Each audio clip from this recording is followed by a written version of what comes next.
Tout le monde. Aujourd'hui, on se retrouve pour une creepypasta. Des Mimikyu creepy. C'est l'histoire d'une personne nommée Julien qui, à la sortie des jeux Pokémon X et Y, décida de s'acheter Pokémon Y. Il finissait le jeu avec comme équipe Yveltal, Amphinobi, Arcanin, Ectoplasma et Dragmara. Il lui est resté une place dans son équipe, mais il la réservait à Hoopa, autrement dit un Pokémon pour l'instant introuvable. Les semaines passèrent et Hoopa était toujours indisponible. Il décida de hacker le jeu.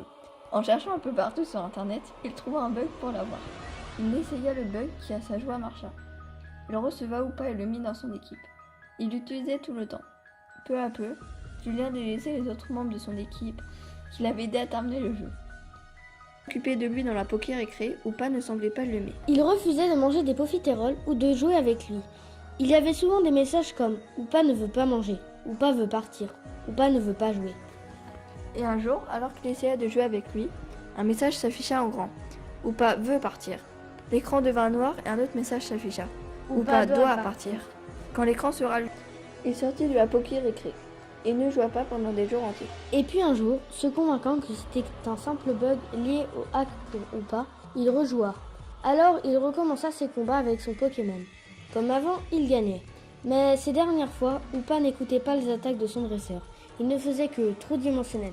Cette capacité consiste à ce que Hoopa passe dans un de ses anneaux et d'attaquer par en dessous, mais là, au lieu de frapper le Pokémon par en dessous, il le ramena dans l'anneau et un message s'affichait. Adieu. Les combats se déroulaient tout le temps comme cela. Lors d'un combat, Julien s'intéressa plus à l'attaque et aperçut qu'à l'intérieur de l'anneau, un paysage de cimetière apparaissait. Il fit quelques tests et cela donnait toujours ça. Ça lui faisait de plus en plus peur et n'osa pas toucher la cartouche du jeu. Julien écrivait son problème sur un forum. Il y revint une semaine après, bien qu'il y ait pensé chaque jour. Seul un message était affiché. C'était étrange, car le forum en question était assez connu et son problème lui semblait intéressant. Son message venait de Hoopa 666.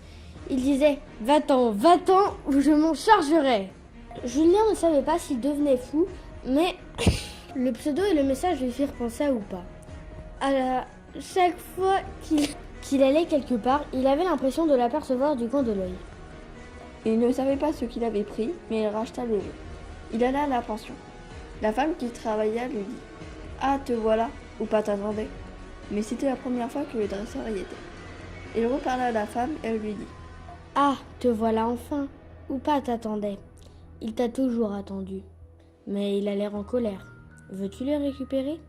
Terrifié, Julien voulut refuser, mais ça n'indiquait que oui. Il fut obligé de ramener Hoopa et l'écran devint légèrement rouge. Un jour, un combat se lança, alors qu'il n'était ni devant des PNJ, ni dans les hautes herbes. Le combat était contre Hoopa, son propre Pokémon. Comme le reste de son équipe était dans le PC, c'était lui qui devait combattre. Hoopa utilisa une dernière fois trop dimensionnel et l'emmena jusqu'à un cimetière, celui qu'il avait vu dans l'anneau, où il vit sa tombe, puis un écran de Game Over apparaissa, et tous les Pokémon qu'il avait combattus puis tués défilèrent dans un générique. Alors la prochaine fois, réfléchissez à 2 fois avant d'hacker vos jeux Pokémon.